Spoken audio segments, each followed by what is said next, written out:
نحمده ونصلي ونسلم على رسوله الكريم اما بعد فاعوذ بالله من الشيطان الرجيم بسم الله الرحمن الرحيم يوم لا يخزي الله النبي والذين آمنوا معه صدق الله مولانا العظيم ان الله وملائكته يصلون على النبي يا ايها الذين آمنوا صلوا عليه وسلموا تسليما اللهم صل على سيدنا ونبينا مولانا محمد وعلى آل سيدنا ونبينا مولانا محمد وبارك وسلم صلاۃ و سلام علیک یا رسول اللہ صلی اللہ علیہ وسلم۔ اللہ تبارک و تعالیٰ نے قرآن مقدس میں ارشاد فرمایا، کل قیامت کے دن اللہ تبارک و تعالیٰ اپنے نبی کو رسوا نہیں فرمائے گا، اور وہ جو ایمان لائے اور حضور کے ساتھ رہے انہیں بھی رسوا نہیں فرمائے گا۔ حضور کو رسوا نہیں فرمائے گا، اس کا معنی یہ ہے کہ حضور اکرم صلی اللہ علیہ وسلم جس کی بھی شفاعت فرما دیں گے اللہ تبارک و تعالیٰ اسے جنت عطا فرمائے گا، اس کی بخشش فرما دے گا۔ اور جو حضور کے تابع دار ہیں، حضور کے پیچھے چلنے والے، سب سے پہلے درجے پر حضور کے صحابہ اور حضور اکرم صلی اللہ علیہ وسلم کے ساتھ رہنے والے، یہ پہلے درجے میں آتے ہیں۔ جیسا کہ قرآن مقدس میں ارشاد فرمایا، محمد رسول اللہ، محمد صلی اللہ علیہ وسلم اللہ کے رسول ہیں، والذین معہ، اور جو ان کے ساتھ ہیں، اشداء علی الکفار، کفار پر شدید ہیں، رحماء بینہم، آپس میں رحم دل ہیں، تراہم رکعا سجدا یبتغون فضلا من اللہ ورضوانا، تم دیکھو گے وہ رکوع اور سجدہ بھی کرتے ہیں اور اللہ کا فضل اور اللہ کی رضا چاہتے ہیں۔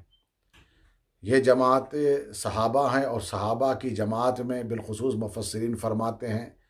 اس آیت میں جو حضور کے ساتھ ہیں اور جن کا تذکرہ ہے یہ خلفائے راشدین ہیں،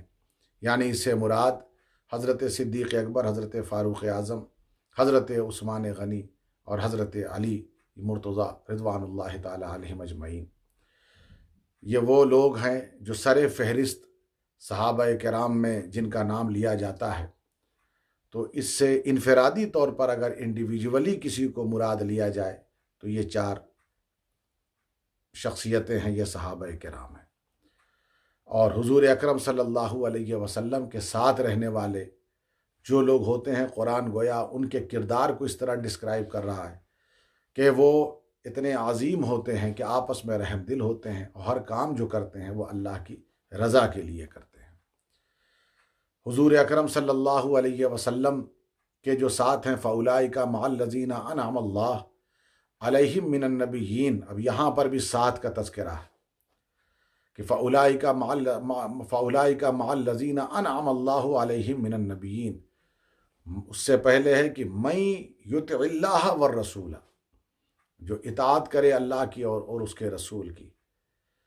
وہ فاولئک مع الذین، وہ ان کے ساتھ ہے جن پر اللہ نے انعام کیا ہے۔ اللہ کا انعام انبیاء کرام پر ہے، صدیقین پر ہے، شہداء پر ہے، صالحین پر ہے۔ تو جو اللہ اور اس کے رسول کی بات مانے، جو قرآن کی بات پر عمل کرے، رسول اللہ کے فرمان پر عمل کرے، وہ ساتھ انہیں ملتا ہے انبیاء کرام کا، صدیقین کا، شہداء کا اور نیک بندوں کا۔ وحسن اولئک رفیقا، یہ کتنا ہی اچھا ساتھ ہے۔ گویا جو رسول اکرم صلی اللہ علیہ وسلم کی اطاعت کرے، تابعداری کرے، حضور کے فرمان پر عمل کرے، تو اسے انبیاء کرام کا ساتھ ملتا ہے، اسے صدیقین کا ساتھ ملتا ہے، شہداء کا ساتھ ملتا ہے، اولیاء کا ساتھ ملتا ہے، اور کتنا اچھا یہ ساتھ ہے۔ گویا اچھے لوگوں کے ساتھ رہنے کا فائدہ ہے۔ اچھے لوگوں کے ساتھ رہنے کا فائدہ یہ ہے کہ اچھے لوگوں کے ساتھ کی عظمت کا دیکھیے کیسے اظہار کیا جا رہا ہے کہ جو اچھے لوگوں کے ساتھ ہیں ان پر اللہ کا انعام ہے، چونکہ وہ انعام والے بندوں کے ساتھ رہ رہے ہیں اس لیے ان پر اللہ کا انعام ہو رہا ہے۔ تو فاولئک مع الذین، پس وہ انہی کے ساتھ ہے جو اطاعت کرتے ہیں اللہ کی اور اس کے رسول کی۔ تو اللہ تبارک و تعالی ان پر یہ خاص کرم فرماتا ہے کہ انہیں انبیاء کرام کا، صدیقین کا، شہداء کا، صالحین کا ساتھ عطا فرما دیتا ہے۔ اس ساتھ کا ایک فائدہ ہے کہ اللہ نے ارشاد فرمایا، یوم لا یخزی اللہ النبی والذین آمنوا معہ، اللہ قیامت کے دن نبی کو رسوا نہیں ہونے دے گا، اور وہ جو نبی کے ساتھ ہیں ایمان والے انہیں بھی رسوا نہیں ہونے دے گا۔ تو معلوم یہ ہوا کہ جو اولیاء کے ساتھ ہیں اللہ انہیں رسوا نہیں ہونے دے گا، جو صدیقین کے ساتھ ہیں، سچے بندوں کے ساتھ ہیں، اللہ انہیں رسوا نہیں ہونے دے گا۔ جو اولیاء کرام کے ساتھ ہیں، جو شہداء کے ساتھ ہیں، جو صدیقین کے ساتھ ہیں، وہی وہ لوگ ہیں جو نبی کے ساتھ ہیں۔ اس سے ایک بات کا یہ پتہ چل گیا کہ یہاں ساری باتوں کا خلاصہ یہ مل رہا ہے کہ جو نبی کے پیچھے چلتا ہے، حضور کا پیروکار ہے، حضور کا غلام ہے، اللہ تبارک و تعالی نبی کے غلام کو کبھی رسوا نہیں ہونے دے گا، نبی کے غلام کو رسوا نہیں ہونے دے گا۔ موجودہ دور میں اگر آپ دیکھنا چاہتے ہیں، دیکھیے جس نے ختم نبوت پر پہرا دیا، تاجدار نبوت زندہ آباد کا نعرہ لگایا، جس نے لبیک یا رسول اللہ کی صدا کو بلند کیا اور زندگی کی آخری سانس تک بلند کرتا رہا، جب وہ دنیا سے گیا تو کس طرح سے کشا کشا لوگ کھنچتے ہوئے اس کے جنازے میں چلے آئے، اور اس کے جنازے میں لا کہا لاکھ بلکہ کروڑوں سے زیادہ کا مجمع ہو گیا۔ یہ کون سی طاقت تھی جو لوگوں کو کھینچ کر کے لے آ رہی تھی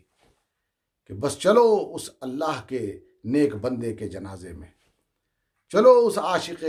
رسول کے جنازے میں، چلو اس اللہ والے کے جنازے میں، اور ایک بہت بڑی تعداد وہاں جمع ہو گئی۔ گویا اس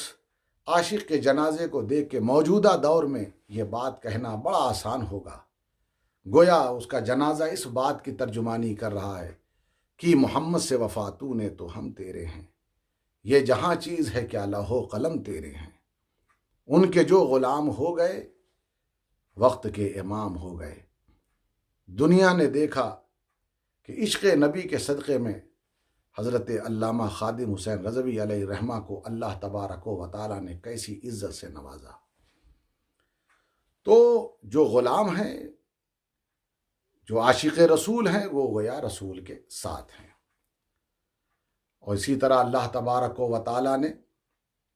قرآن مقدس میں ایک واقعے کو ذکر کرتے ہوئے ارشاد فرمایا، ہجرت کی شب کا واقعہ، حضرت صدیق اکبر ساتھ میں ہیں اور رسول اکرم صلی اللہ علیہ وسلم کی فکر کر رہے ہیں، اپنی فکر نہیں ہے،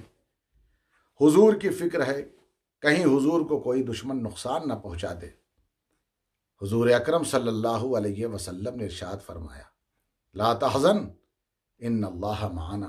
اذ قال لصاحبہ، جب انہوں نے اپنے ساتھی سے کہا،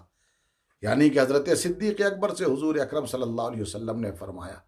لا تحزن، اے ابو بکر نہ ڈرو، ان اللہ معنا، بے شک کہ اللہ تبارک و تعالی ہمارے ساتھ ہے۔ پتہ یہ چلا جو حضور کے ساتھ تو وہ اللہ کے ساتھ، کیونکہ حضور نے فرمایا اللہ ہمارے ساتھ ہے، اللہ کی رحمت ہمارے ساتھ ہے، اللہ کا فضل ہمارے ساتھ ہے، اللہ تو ہر جگہ ہے، اللہ تو ہر مقام پر ہے۔ یاد رکھیے گا، لیکن جو رسول اللہ کے دشمن ہیں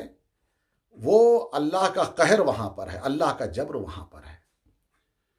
اور اللہ کا عذاب وہاں پر ہے۔ جو رسول اللہ کے دشمن ہیں ان پر اللہ کا قہر ہے، اللہ کا عذاب ہے۔ اللہ وہاں بھی اپنے ان صفات کے ساتھ ہے، لیکن جو حضور کے پیچھے حضور کے ساتھ ہیں ان کے ساتھ اللہ ہے، اپنی رحمت کے ساتھ،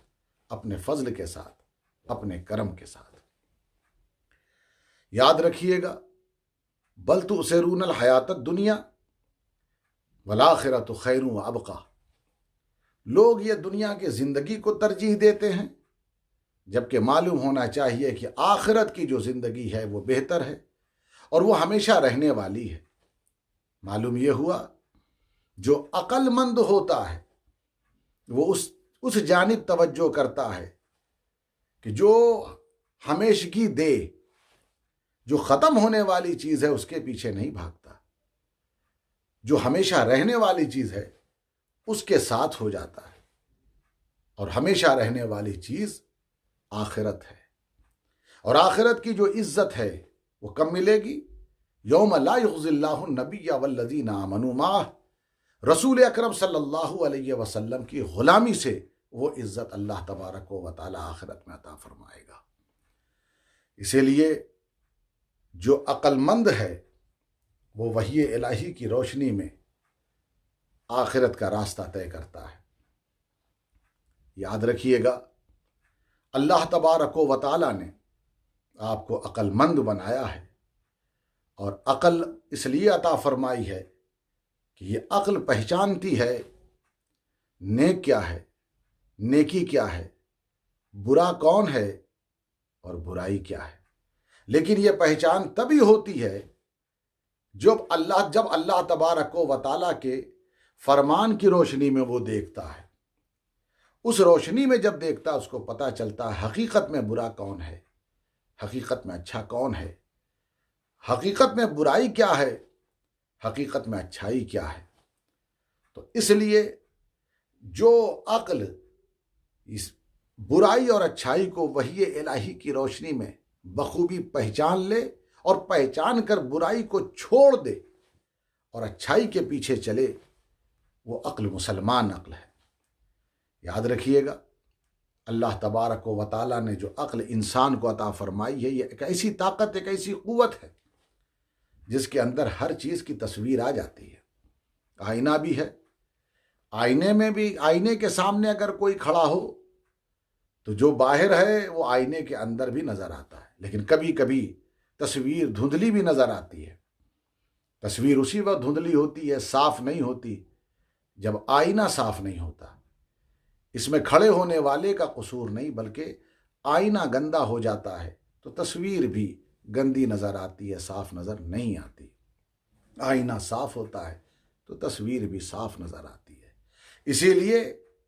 عقل اگر وحی الہی کی روشنی میں، حضور کے فرمان کی روشنی میں یہ جب صاف و شفاف ہو جاتی ہے، اسے یہ پتہ چل جاتا ہے اچھائی کیا ہے، برائی کیا ہے، تو وہ برائی کو چھوڑتا ہے، اچھائی کو اپناتا ہے، اور سب سے بڑی اچھائی کا نام غلامی مصطفیٰ ہے،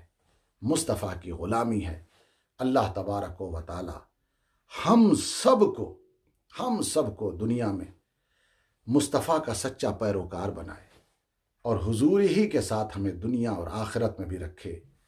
حضور کی غلامی میں یہاں رکھے اور حضور کی غلامی میں وہاں رکھے۔ ہمیں اس غلامی پر ناز ہے، یہی ہدایت ہے۔ من اہتدی فانما یہتدی لنفسی، جو ہدایت پر چلا اس میں اسی کا فائدہ ہے، اس غلامی سے غلاموں کو فائدہ ہے۔ اللہ تبارک و تعالی ہم سب کو اسلام کی روشنی میں زندگی گزارنے کی توفیق عطا فرمائے، اور ہم سب کو غلامی مصطفیٰ سچی غلامی نصیب فرمائے، اور اللہ تبارک و تعالی غلامی مصطفیٰ کے صدقے، حضور اکرم صلی اللہ علیہ وسلم کے صدقے، اس وبا سے، اس بلا سے سب کو نجات عطا فرمائے، اور جو اس بیماری میں مبتلا ہیں انہیں صحت کاملہ، شفاء کاملہ عطا فرمائے۔ وآخر دعوانا ان الحمد للہ رب العالمین۔